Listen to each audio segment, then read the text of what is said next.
Hola, hola, ¿cómo están? ¿Cómo han estado? Es que siento que hacía mucho no los veía porque, pues bueno, había estado un poquito muy ocupada, pero bueno, ya regresé y súper feliz porque ya va a llegar la Navidad. Aplaudan. Eso, así es. Ya va a llegar la Navidad y a mí me encanta, me encanta, me encanta esta época. Aunque no voy a poder estar en mi casa, ni siquiera puedo armar arbolito, pero bueno, yo todavía tengo la esperanza de que alguien acá que vaya a armar el arbolito me invite para ayudárselo a armar. Y eso sí que venga el regalito debajo también, el día, si lo ayuda a armar. Y bueno, pues empecemos.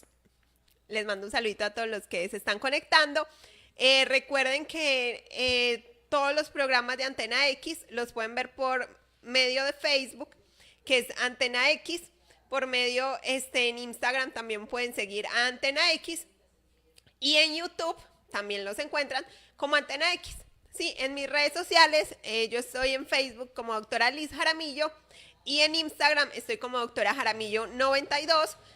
Pues ahí también me pueden seguir las personas que deseen, ¿sí? El día de hoy, pues vamos a hablar de un tema que es interesante, sí, va principalmente dirigido al público en común para que sepan identificar principalmente los datos clínicos, sí, y para que sepan cuáles son los factores de riesgo que nos pueden llevar a desarrollar esta enfermedad y para aquellos estudiantes de medicina que me ven o los médicos y así, pues sepan un poquito cuál es el abordaje y cuál es el tratamiento más importante de esto, ¿sí? Entonces el día de hoy vamos a hablar sobre una enfermedad que se llama pancreatitis. Sí, en especial nos vamos a enfocar el día de hoy a la pancreatitis aguda, ¿sí? No tanto a la crónica, sino que vamos a hablar un poquito de la pancreatitis aguda.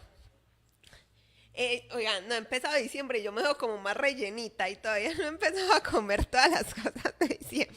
Pero bueno, a ver qué si ya esas cosas que dicen que en enero se empiezan a llenar todos los gimnasios porque todas empezamos a querer bajar el propósito de año nuevo, a querer bajar todo lo que nos atoramos en toda la Navidad y en todo el año, listo. Porque bueno, yo sí tengo varios kilitos de más por bajar. Bueno, aquí el productor dice que no, se le agradece la intención. Pero bueno, vamos a hablar entonces un poquito sobre la pancreatitis. Nos van a poner una imagencita acá para que sepan en dónde está ubicada el páncreas, ¿sí? Para que sepamos más o menos qué es, ¿sí? Pero bueno, ya, pues todo el mundo ha escuchado sobre el páncreas, conoce sobre el páncreas. Y sabemos que la pancreatitis es simplemente bueno, no es simple porque es muy complicada, pero pues es una afectación inflamatoria, ¿sí? Donde se lleva a cabo o sea, el páncreas se inflama por diferentes mecanismos y por diferentes factores de riesgo, ¿sí? Es una de las principales causas es una de las principales causas de hospitalización en el servicio de gastroenterología y tiene una mortalidad alta, principalmente cuando estos pacientes se nos presentan con complicaciones graves que ahorita las vamos a hablar.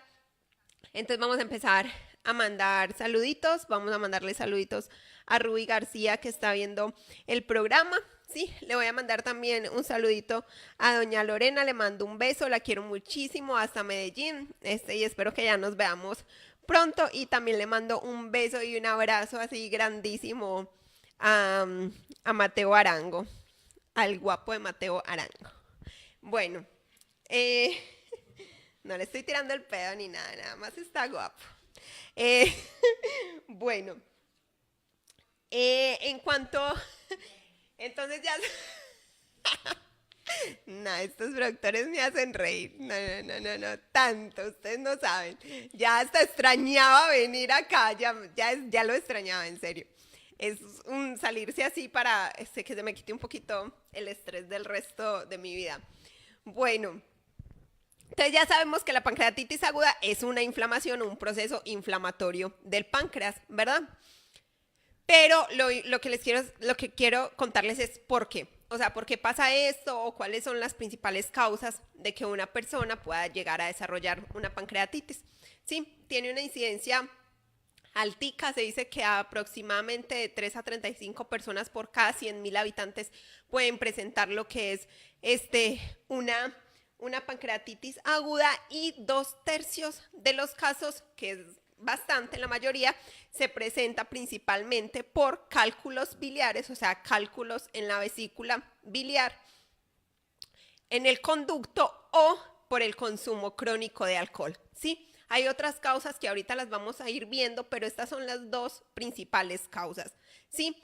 Ha ido aumentando la incidencia, o sea, ha ido aumentando que más pacientes se presenten con pancreatitis. ¿Por qué? Pues porque al aumentar lo que es la obesidad, al aumentar lo que son la incidencia de los cálculos biliares, pues se predispone a que se desarrolle la pancreatitis aguda. ¿Por qué se puede dar? Ahorita les voy a mostrar un videito que está muy práctico para que entiendan, pero ¿por qué los cálculos pues pueden causar la pancreatitis? Pueden ser principalmente por dos razones. Una es que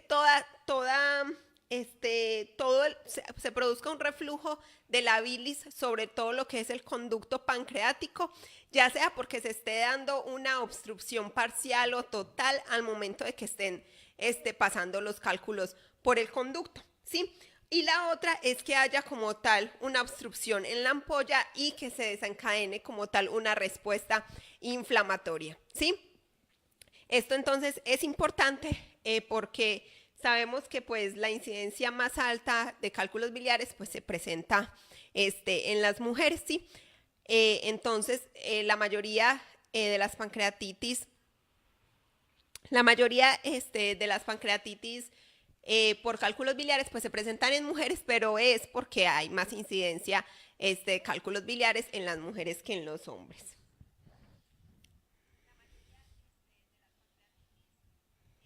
Bueno, le mando un saludito por acá a la profe Jimena Aguilera también, que está viendo el programa, ¿sí? Bueno, es importante saber que otra de las causas que es muy común, sí, es el abuso crónico del consumo de lo que es el alcohol. Aproximadamente de los cálculos biliares, las pancreatitis se presentan, o sea, son la causa, sí, de entre un 40 y un 70%.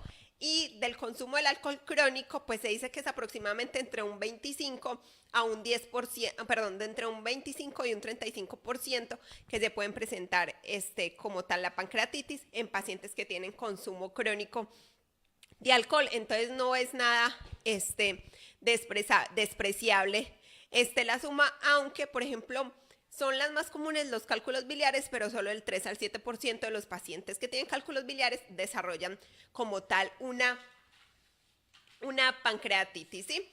Otra causa muy, muy importante son los triglicéridos. Sí, los triglicéridos tienen una fisiopatología muy bonita, pero muy difícil de entender y de explicar el por qué el aumento de los triglicéridos en sangre causa una pancreatitis.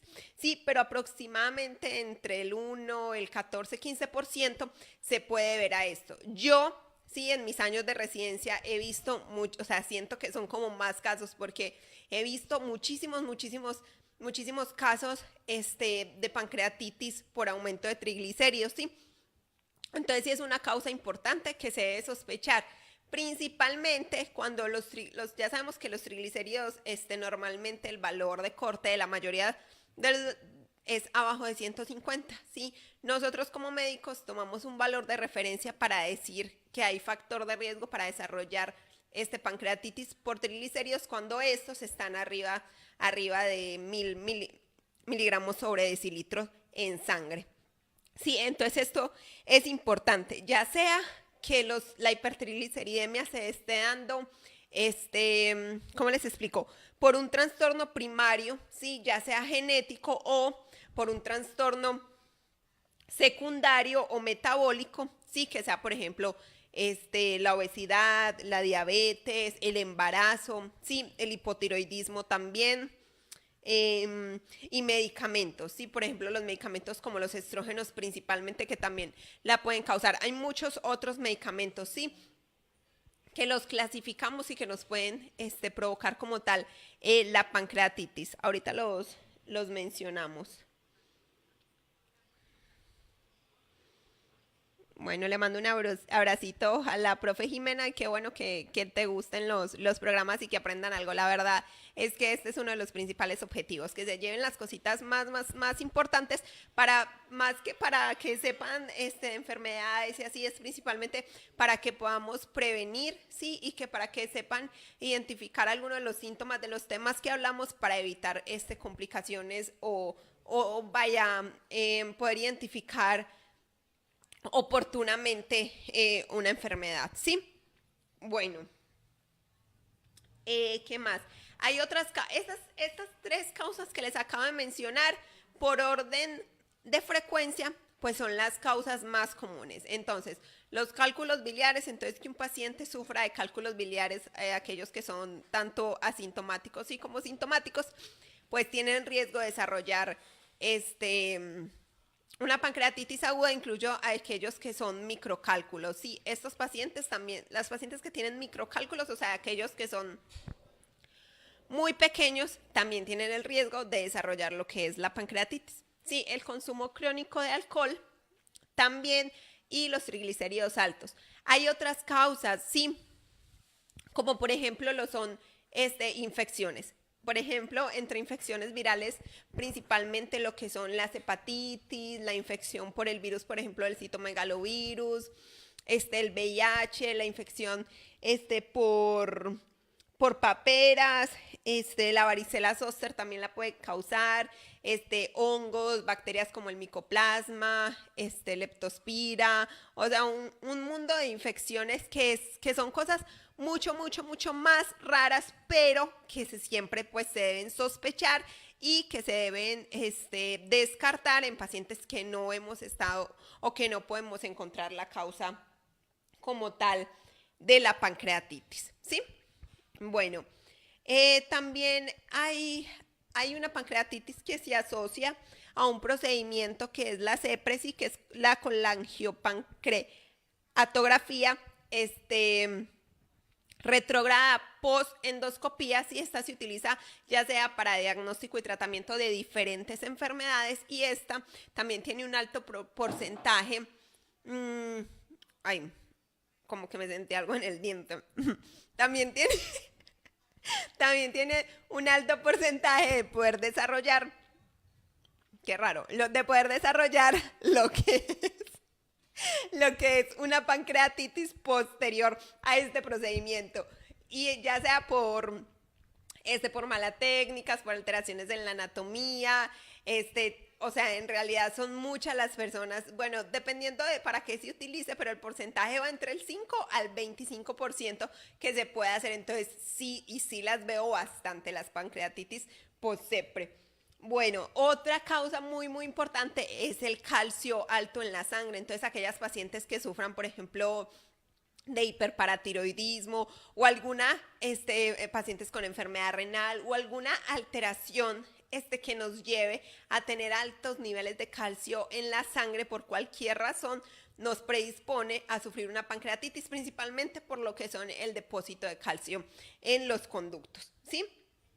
Ya hablamos de lo que son los virus, y bueno, vamos a poner un videito, el primero, que es para que dura un minuto, no dura mucho, para que se queden, para que vean cómo los cálculos son capaces de llegar a obstruir y poder causar el primer link. El primer link que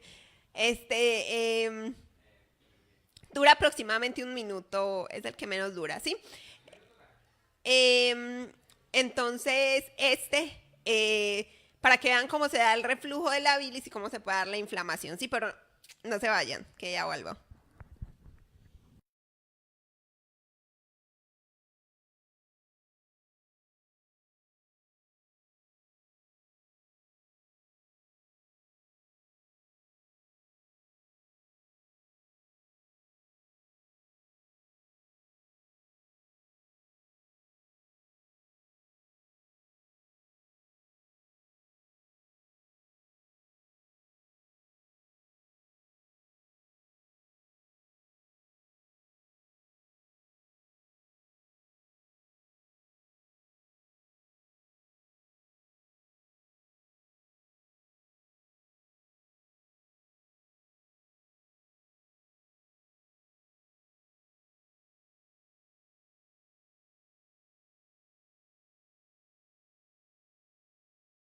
Hola, regresé, sí, eran bien corticos. Entonces ahí se pudieron dar cuenta cómo por medio, al momento de salir de la vesícula, los cálculos en los pacientes que los tienen pasan por medio de los conductos y se produce una obstrucción y esto hace que se dé el reflujo tanto de la bilis como de las enzimas pancreáticas y se cause por medio de otros mecanismos pues una reacción inflamatoria y por eso pues se elevan estas enzimas y hacen parte de lo que son los criterios diagnóstico. Diagnósticos. Bueno, mandando saluditos por acá a las personas que se van conectando. Le mando un saludito a Diego Cifuentes, a Lili Liralina, Liralila. Ay, qué apellido tan difícil de pronunciar y para mí más, que soy bien mala para eso. Bueno, entonces, ya saben, las pacientes que, por ejemplo, tengan triglicéridos muy altos, pacientes con enfermedad de lo que son cálculos en la vesícula, por favor, los pacientes que por alguna razón les gusta mucho el alcohol, cuídense de eso. Sí, tengo varios amigos que van a terminar para allá en pancreatitis si no se cuidan, así que por favor, pues ya sabemos lo malo que es el alcohol, el tabaco. Sí, el tabaco también predispone por mecanismos que aún no sabemos exactamente en pacientes que las pancreatitis no son por cálculos biliares. El tabaco tiene también un papel, o el cigarrillo tiene un papel importante en el desarrollo de lo que son las pancreatitis agudas. Sí, entonces es muy importante lo del alcohol. Sí, aparte que produce un mil y más afecciones y patologías, pues de lo que hoy estamos hablando es que puede predisponer a esta enfermedad. Sí. Bueno, vamos a hablar un poquito de la sintomatología, ¿sí? Ya sabemos cuáles son los factores de riesgo. Ahora, vamos a hablar un poquito de la sintomatología ¿Para qué? Para que ustedes sepan identificarlos si en algún momento se llega a presentar esto. La pancreatitis es algo que se debe manejar intrahospitalariamente, ¿sí? Ninguna pancreatitis se debe dar de alta y se debe manejar en casa, así sea leve. Todas se deben manejar en un lugar donde el paciente pueda estar monitorizado por lo menos las primeras 48 horas, principalmente por el riesgo de una falla orgánica, de un síndrome de respuesta inflamatoria sistémica, ¿sí? Porque la pancreatitis tiene una alta mortalidad, principalmente cuando se producen complicaciones, ¿sí? La pancreatitis, nosotros como médicos, pues la dividimos como en fases, ¿sí? Porque para nosotros, como médicos, es muy importante las primeras 2 semanas de la pancreatitis. Bueno, saludo a mi mamá que ya se conectó, le mando un abracito, te amo mucho, mami. También saludo por acá a Iván, también le mando un saludito, y a María también que se están conectando. Entonces, lo que les decía es que tiene una alta mortalidad, entonces por eso es muy importante que esta enfermedad pues se maneje en el lugar y por el personal capacitado y adecuado, ¿sí? Para nosotros, pues es muy importante las primeras 2 semanas, ¿sí? Las primeras 2 semanas de la enfermedad, pues la mortalidad aumenta principalmente por el síndrome de respuesta inflamatorio sistémico que se produce en la pancreatitis. ¿Qué es este síndrome de respuesta inflamatoria sistémica? Son los pacientes que nos hacen, por ejemplo, fiebre o que nos hacen hipotermia, es decir, temperaturas muy altas del cuerpo corporal, temperaturas corporales muy altas o temperaturas corporales bajas. Aquellos pacientes que nos aumentan la frecuencia cardíaca. Sí, ya sabemos que dependiendo la edad, pues en adultos, que es lo que aquí la señorita maneja, es entre 60 y 100. Sí, entonces los pacientes que aumentan las frecuencias cardíacas en este contexto, sí, no en otro contexto, o sea, en el contexto de un paciente con pancreatitis, arriba de 90 latidos por minuto, pacientes, que aumentan su frecuencia respiratoria arriba de 22 o que en los gases vemos alteraciones de la presión arterial del CO2 y pacientes que aumentan en la sangre, sí, las células de la defensa, que es lo que le llamamos los leucocitos, ya sea que estén arriba de 12.000 o que estén por debajo de 4.000. Esos son datos de que el cuerpo está haciendo una respuesta grande, ¿sí?, a la inflamación que se está produciendo, en este caso, por la pancreatitis aguda. Bueno. Muy bien, aquí viendo quiénes se conectan. Bueno, entonces, eso por esa parte, ¿sí? Entonces, la principal mortalidad en las primeras 2 semanas se dan por eso, ¿sí? Por complicaciones como por el síndrome de respuesta inflamatoria sistémica y por la falla orgánica que los pacientes presentan, ¿sí? Aparte por complicaciones locales. Ya después de lo que son las 2 semanas, los pacientes se nos complican por causas sistémicas y por sepsis, ¿sí? O por una infección generalizada, que ahorita vamos a ver cuáles son las complicaciones que se dan posteriores por una necrosis pancreática, etcétera, ya cuando esta ya es, o sea, ya es una pancreatitis que ya está muy grave, muy severa, ¿sí? Al momento del diagnóstico, entonces, ¿qué es lo que principalmente vamos a hacer? ¿Qué es lo que les va a servir a ustedes? ¿Sí? ¿Cuál es la clínica más común? ¿Sí? Ya ven ahí donde está ubicado el páncreas, ¿sí? Entonces, seguramente podrán deducir que la pancreatitis aguda se presenta con un dolor abdominal, ¿sí? El dolor característico de la pancreatitis, porque no es que todos los pacientes con pancreatitis se presenten con ese dolor. No, la mayoría de los pacientes se presentan con un dolor en el epigastrio, ¿sí? Se puede presentar en el hipocondrio izquierdo, en el hipocondrio derecho, ¿sí? ¿Por qué? Por la ubicación de lo que es el páncreas. Pero lo más común es que sea un dolor súbito. Súbito, o sea, que se instauró de una manera rápida en el epigastrio. Es un dolor intenso, ¿sí? Y, perdón, medio hipo, lo siento, I'm sorry. Bueno, y lo otro es que este dolor se puede irradiar o no a la espalda, ¿sí?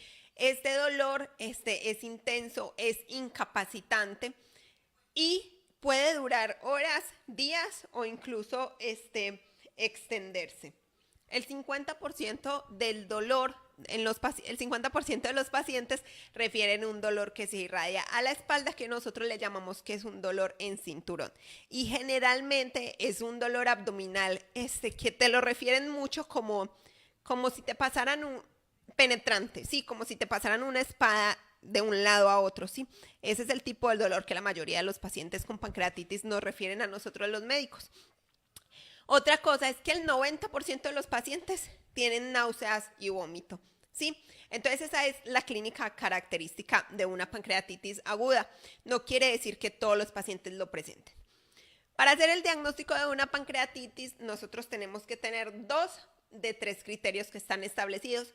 El primero es que sea una clínica del dolor, o sea que el dolor, pero tiene que ser un dolor característico, ¿sí? Porque en esos cuadrantes del abdomen hay muchas otras estructuras y nos pueden simular muchas otras enfermedades. Entonces, por eso es tan importante que al momento de querer utilizar los criterios diagnósticos, pues que sean criterios que estén bien, o sea, que sea, por ejemplo, el dolor, que sea el dolor característico, el que yo les acabo de mencionar. Otra cosa es la elevación de las enzimas pancreáticas. ¿Cuáles son las principales? La amilasa y la lipasa. Estas se producen en el páncreas, ¿sí? Y nos ayudan a lo que es a realizar toda la digestión intestinal y 1001 cosas más. Sin embargo, precisamente cuando se causa una inflamación o hay una obstrucción, como lo vimos ahorita, todo ese reflujo de la bilis pues se incrementa, no pueden salir por la obstrucción y incrementan en lo que es la circulación.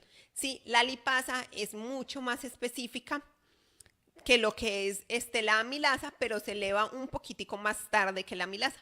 Entonces, normalmente lo que hacemos nosotros como médicos es que si nos llega un paciente con factor de riesgo, con ese tipo de dolor abdominal, le tomamos amilasa principalmente. Y si tenemos lipasa, pues muy bueno, ¿sí? Porque es mucho más sensible.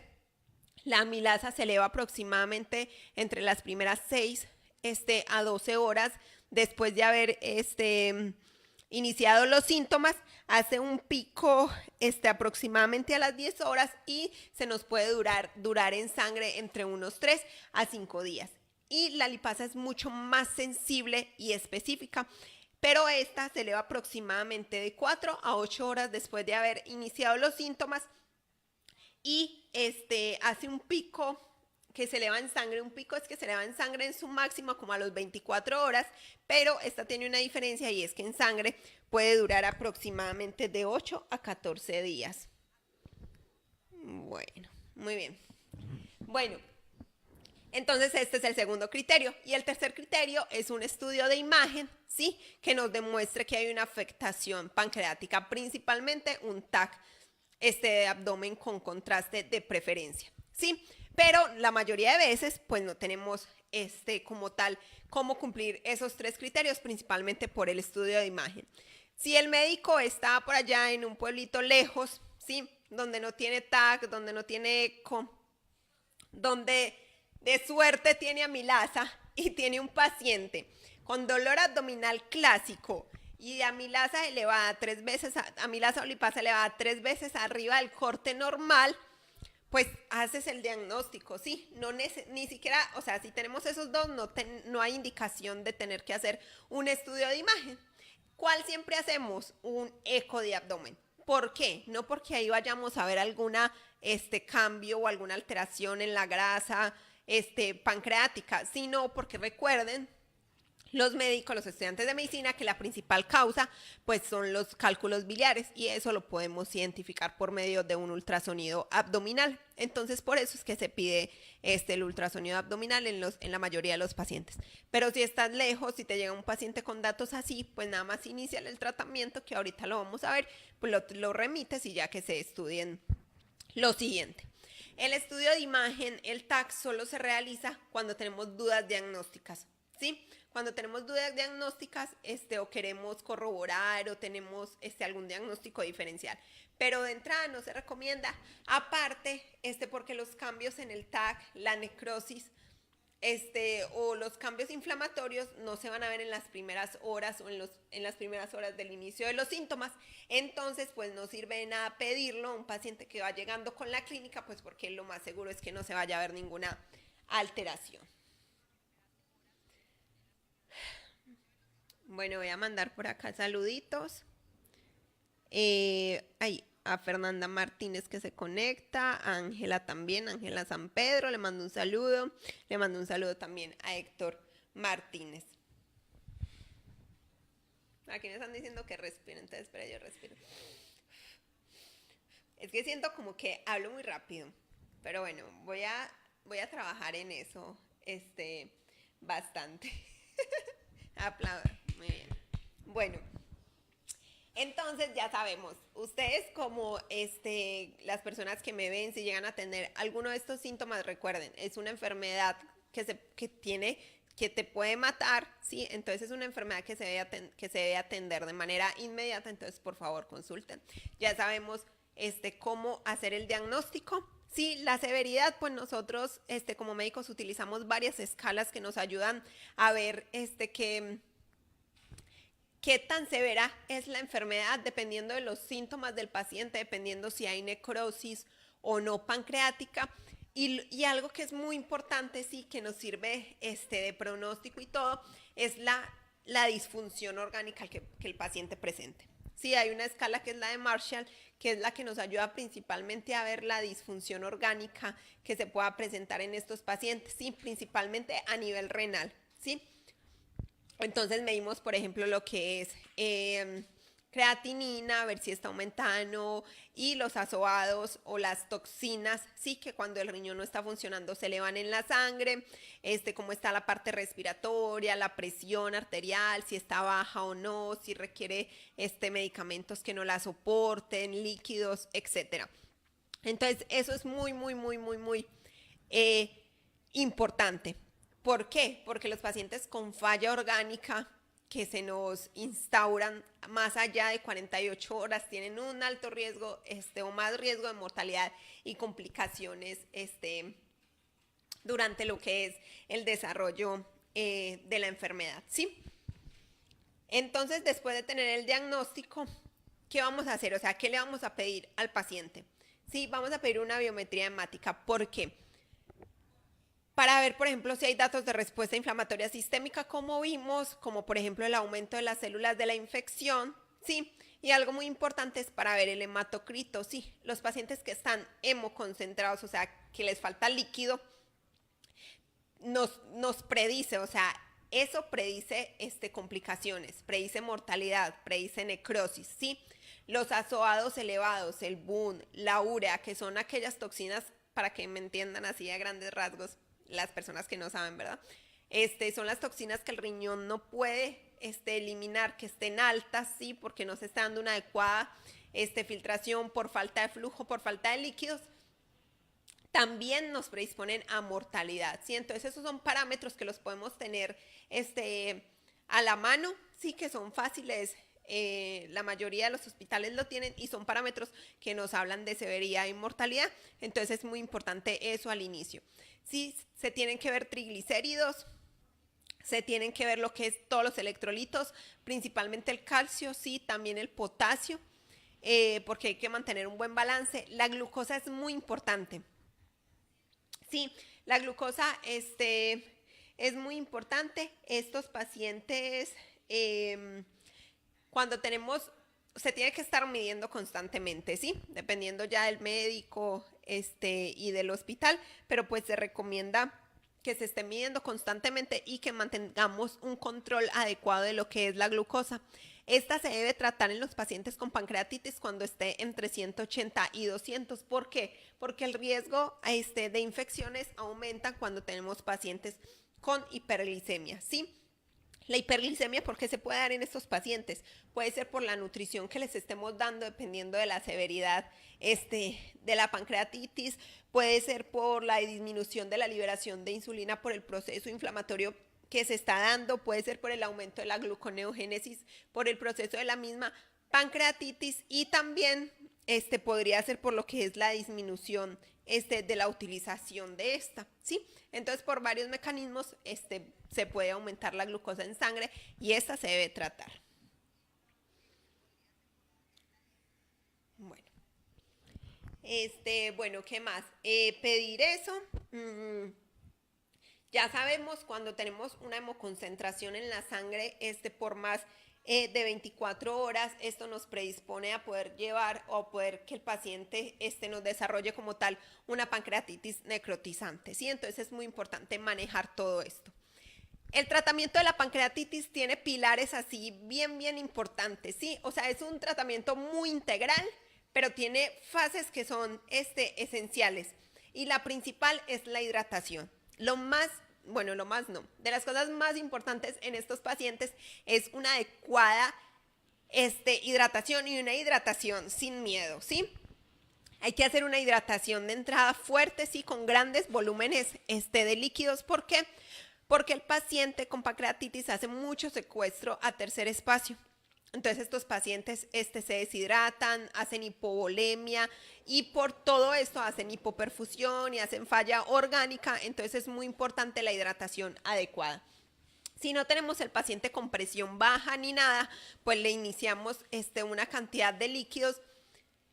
Más que valores por peso, es más las metas en la clínica que vamos a tener del paciente, ¿sí? Entonces no me voy a meter en valores.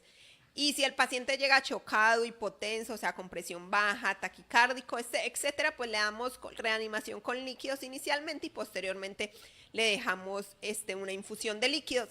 Se recomienda una solución salina normal o lactato de Ringer. En el caso de los pacientes que sean por hipercalcemia, pues estaría contraindicado el lactato de Ringer porque pues tiene como 3000 equivalentes de calcio, entonces pues no se recomienda. Pero cualquiera de las dos se recomienda.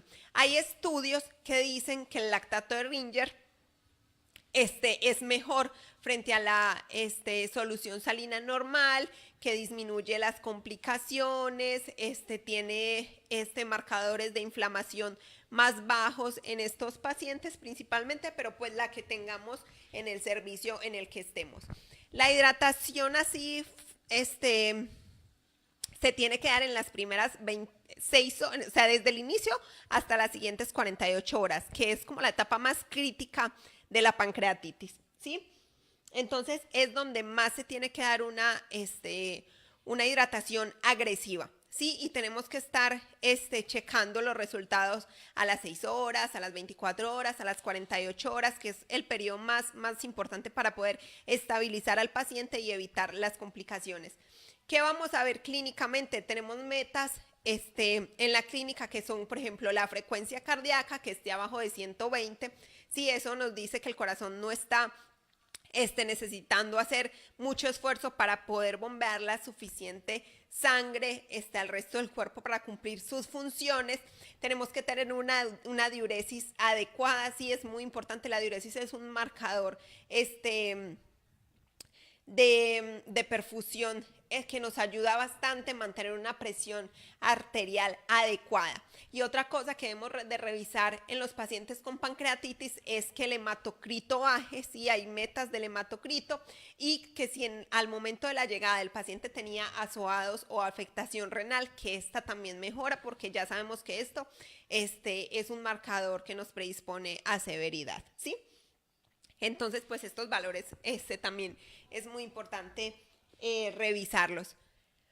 Otra cosa, aparte de los líquidos, pues es el manejo del dolor en los pacientes. Sí, el dolor en los pacientes de la pancreatitis se puede dar o por el mismo proceso inflamatorio o por toda la hipoperfusión por la fuga capilar, la hemoconcentración que nos puede llevar a isquemia, y eso duele. Sí, entonces es muy importante tener un adecuado manejo del dolor en los pacientes. Sí, se pueden utilizar varios medicamentos. Los más indicados pues son los opioides, unos más que otros, pero bueno, nada más importante saber que uno de los pilares es la hidratación. El siguiente pilar pues es lo que es el manejo del dolor, y lo otro es el manejo de la nutrición o la dieta.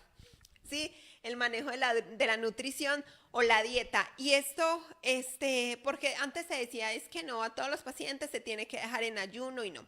No, las indicaciones, como tal, para darle o no una vía oral, sí, o una dieta por vía oral a un paciente con pancreatitis, pues es obviamente que el paciente no tenga dolor, sí, que el paciente no tenga ile, o sea, que el paciente sí tenga peristalsis, que sus intestinos sí se estén moviendo.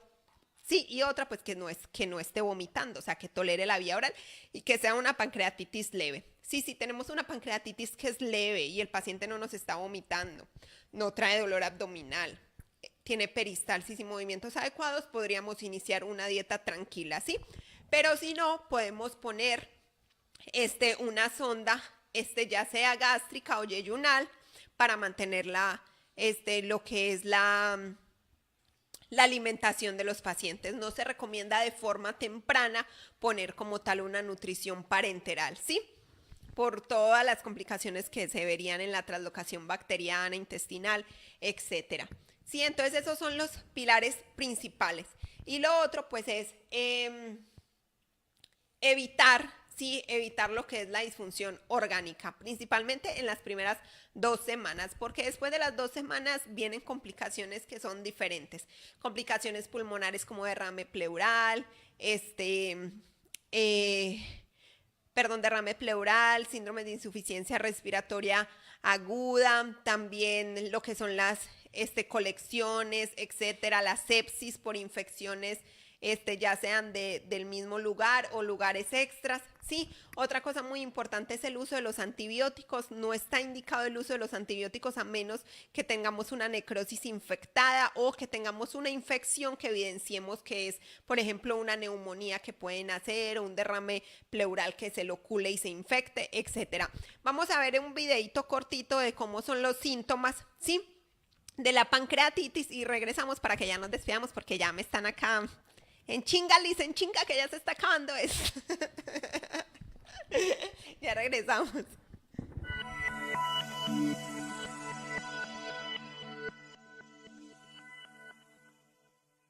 Los pacientes con pancreatitis aguda por lo general se presenta por dolor abdominal. Este dolor abdominal puede ser una molestia leve y tolerable, sin embargo puede ser un cuadro intenso, constante e incluso incapacitante. Puede ser referido como el peor dolor de su vida. Por lo general el dolor se caracteriza por una localización en la parte superior del abdomen o alrededor del ombligo. Incluso puede irradiarse hacia el dorso o incluso al tórax. Este dolor suele ser más intenso cuando el paciente se encuentra recostado. Por lo general mejora si se sienta con el tronco flexionado hacia adelante y las rodillas elevadas, es decir, parecido a una posición fetal. Por lo general los pacientes presentan mucha náusea y vómito e incluso distensión abdominal. Esto se debe a que el tubo digestivo se deja de mover por la inflamación secundaria a la pancreatitis. Los pacientes se pueden encontrar con una fiebre leve, con taquicardia, es decir, aumento de la frecuencia cardíaca o los latidos del corazón, disminución de la presión arterial y disminución de los ruidos intestinales. Es decir, el paciente puede tener incapacidad para evacuar gas o materia fecal, pero incluso pueden presentar ictericia, que es la coloración amarillenta de la piel, secundario a que la inflamación del páncreas está obstruyendo los conductos que drenan la bilis. Aunque raro, los pacientes pueden presentar manifestaciones pulmonares, como característicamente se observan en los pacientes con neumonía o derrame pleural. Estos hallazgos son más frecuentes en el lado izquierdo del pulmón, ya que se encuentran cercanos al páncreas. Existen dos hallazgos que son muy importantes para los pacientes con pancreatitis aguda, y estos son signos en la piel, los cuales cambian de color, ya sea rojo o azul, alrededor del ombligo o en los flancos, y esto significa muy probablemente que el paciente está cursando con una pancreatitis grave.